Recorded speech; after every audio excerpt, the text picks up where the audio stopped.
Hi there, Pixel Fight Clubbers. I decided to do a video this week since I wrote last week. Um, I couldn't, I haven't, maybe I can't decide on a favorite. There were all sorts of creative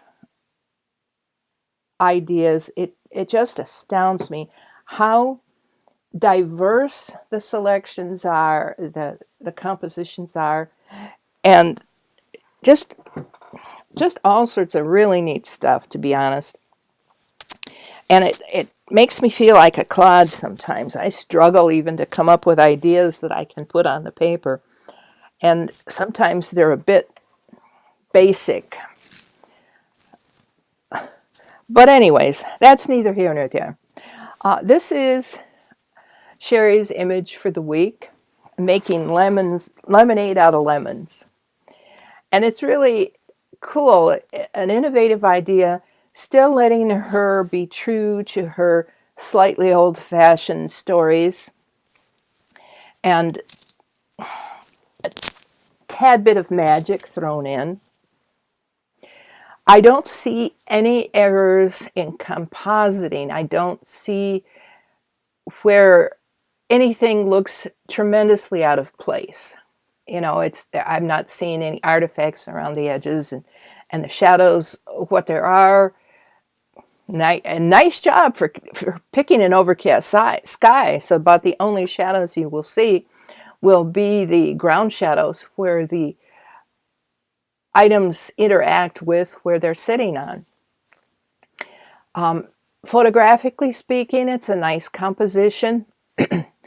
The subjects are in a nice triangle.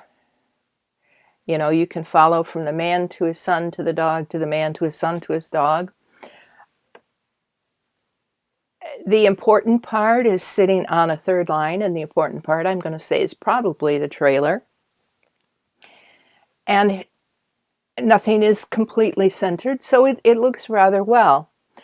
I am concerned with the man, though. I am afraid that the way he's standing over that open hatch, he's going to trip and fall and break his neck. And then that poor boy will have to get out of there on his own. So perhaps you could move the man either to the far side of the hatch or to the near side of the hatch, or make him a little bit bigger so he can step over it easier, or close the hatch. It's a minor detail, but it's a bit of a jarring, especially since his heel is on the open part of the hatch. You know, it's teeny, but like I say, I'm afraid he'll fall. Overall, I think the color cast is a bit gloomy. The title is more optimistic than the color cast on that. So I played around a little bit, and I took this into Camera Raw, and instead of, I changed the color cast to auto. And you see it made a little difference. It gave it a little more blue. And there would be blue. There's enough sky there that we'd get a blue cast to it. And then I also played around a little bit by increasing the clarity. And I gotta tell you, I'm a fan of clarity.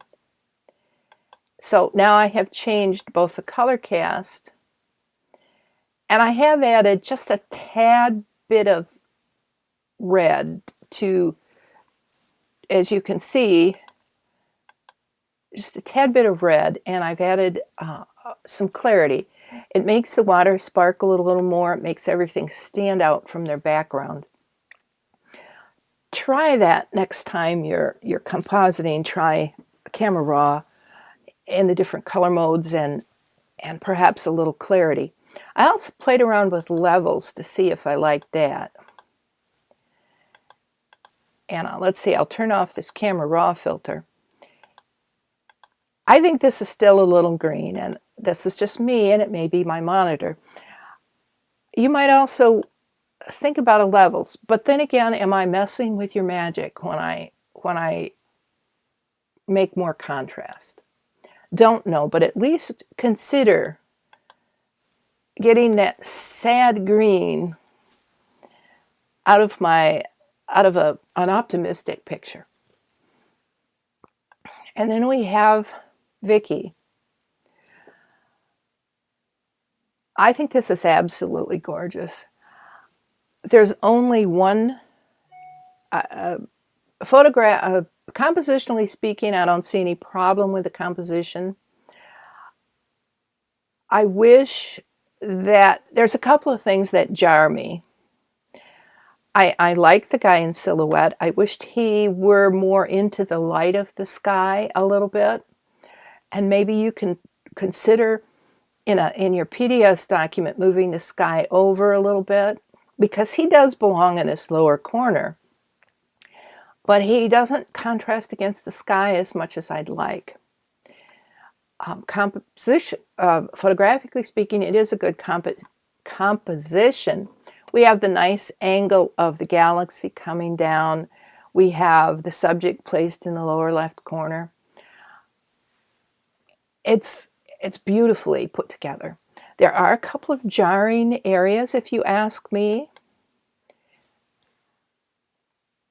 And one of them is this piece of light right here. And Vicki, since I couldn't download your image, I wished you would open that up so we could download it. I had to take a picture of the screen. And these little dark light areas in the corners may be artifacts from that. There's a little light going on here that maybe shouldn't be here. So think about that. The other thing I did was I went into Camera Raw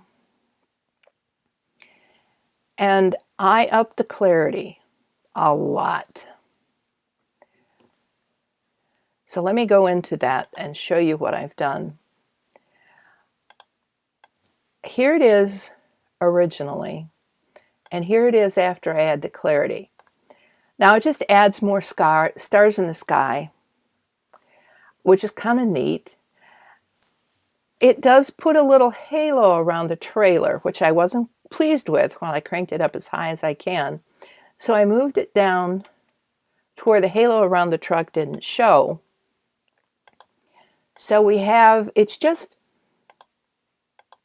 defining the sky a little bit. And you know, skies do look like that out in the country. So just a thought, food for thought. Our next contestant was Helen. Helen, I'm loving it that you're putting your own images into this composition contest. You've got the trailer tucked in behind the tree very nicely. And you've got some leaves following over the top. Compositionally or photographically speaking, I would prefer not to see the top of the trailer in the midpoint of the picture. Maybe make the trailer a little bit bigger, maybe set it back farther in the scene. That would give you more room here in the yard for the kids to play. And there is a slight, compositingly speaking, there is a slight discordance in the color casts. The trees are very yellow. And the people and the trailer's kind of bluish green, and the people aren't orangey yellow like you would expect from the light on the trees to be. And that's where you need to take your clue from, is the light and the shadows of your background image. And from the light, the shadows are obscured. I can't really see them. I think this is the trailer, the tree shadow, but I can't tell for sure, coming at a 90-degree angle from the bottom of the tree. And it is very sharp. And the sharpness of this shadow matches the sharpness of the trailer. But you want to take this, go in your pixel squid and move the trailer shadow backwards. So it starts maybe right in here and heads out. You can see it beyond the end of the trailer. Shadowing too, I think, is a little clumsy. Now look at this shadow that's dark and fairly sharp, and it's coming straight out. Now Dad's is pretty much straight out, but it doesn't match sharpness or color of the natural shadows. The sun, even though he's up off the ground, his shadow would still be off to this side here a little bit. And this guy, his shadow is going straight back rather than straight sideways. I did put up a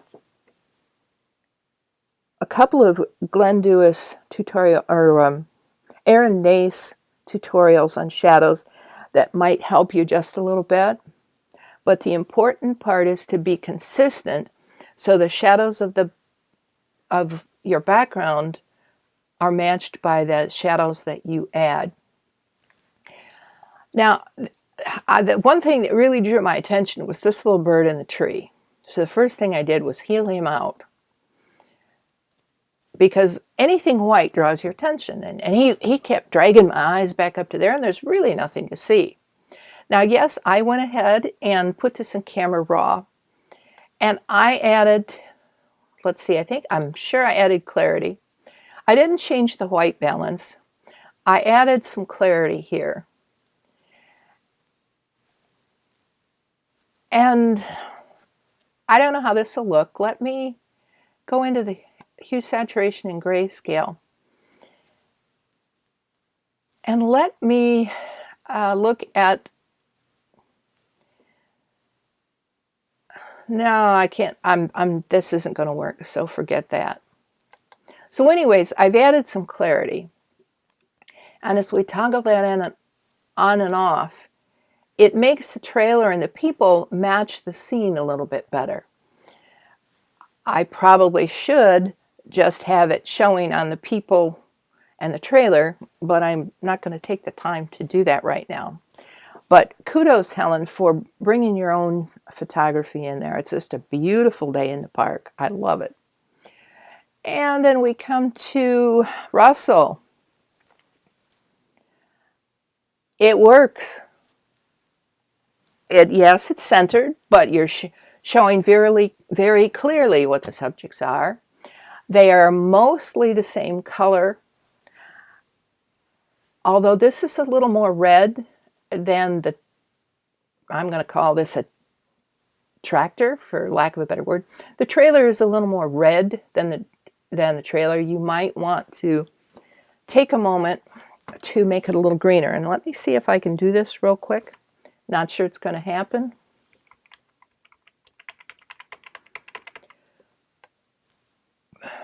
I'll just grab a quick selection. Oops, that's a little quicker than I wanted to.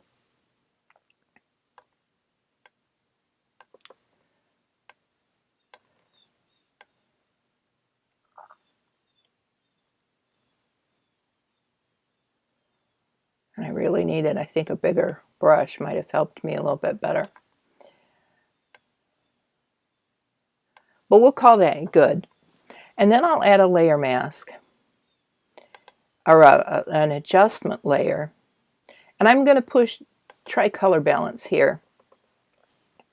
And it should happen just on the trailer. And I'm going to push the green just a little bit. And maybe just a tad bit of cyan.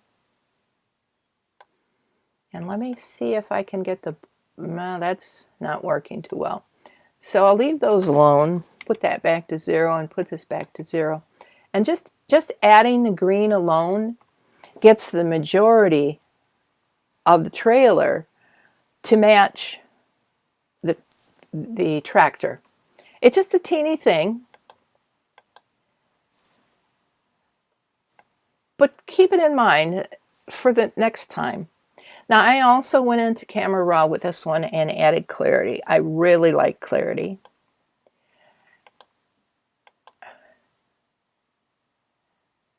And just look at what it did to that planet in the sky. I just think it's wonderful the way that it changed it.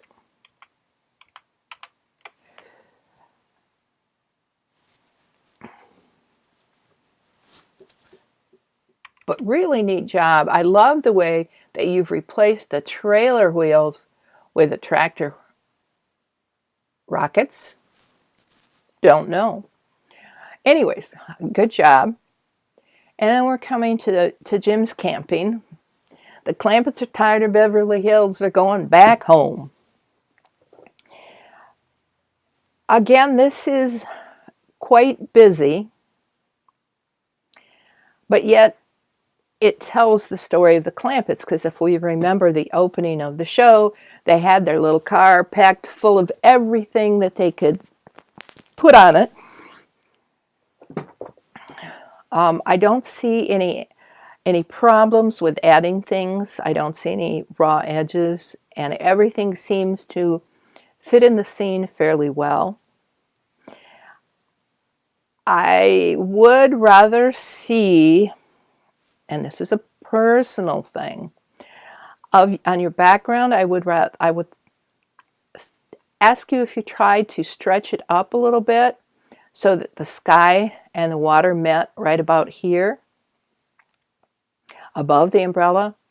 And the other thing is, if we pull out a guide and we put it at the edge of the water at one end,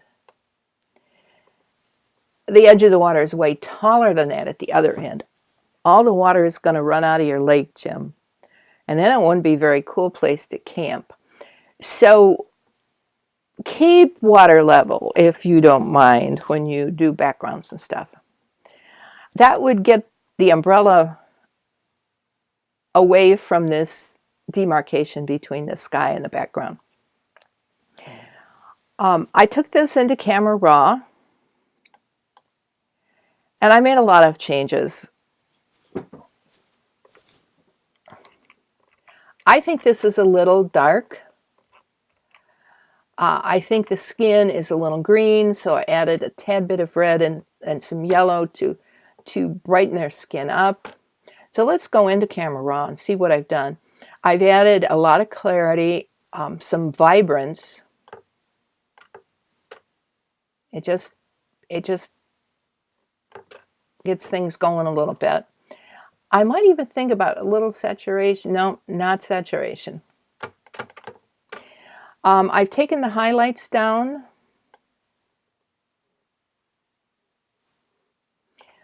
So I don't have things that are too light. I didn't want the dirt and stuff. And I've also increased the shadows a little bit and watched in the trees what's happening, and on the car. It makes it show just a little bit better.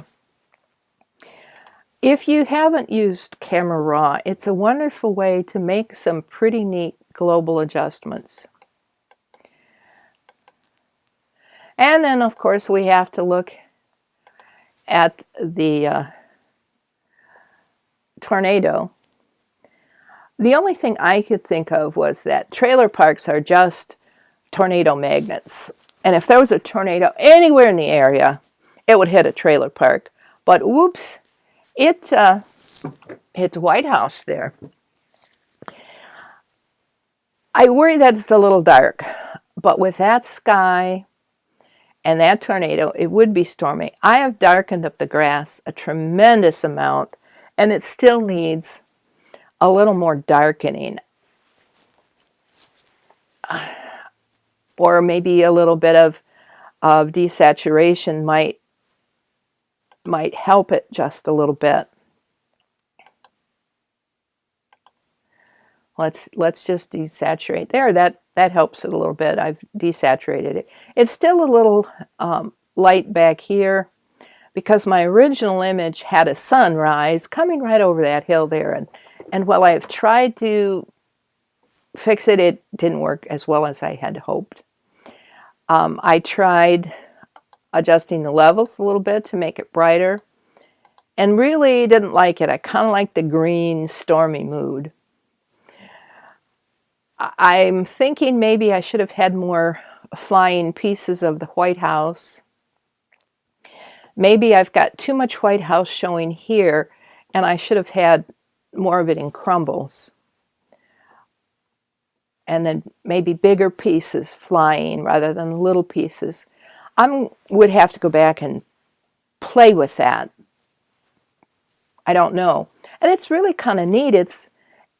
It's layer masking, and you make a copy of whatever you want to scatter, and you put it underneath the original, and then you make the copy bigger.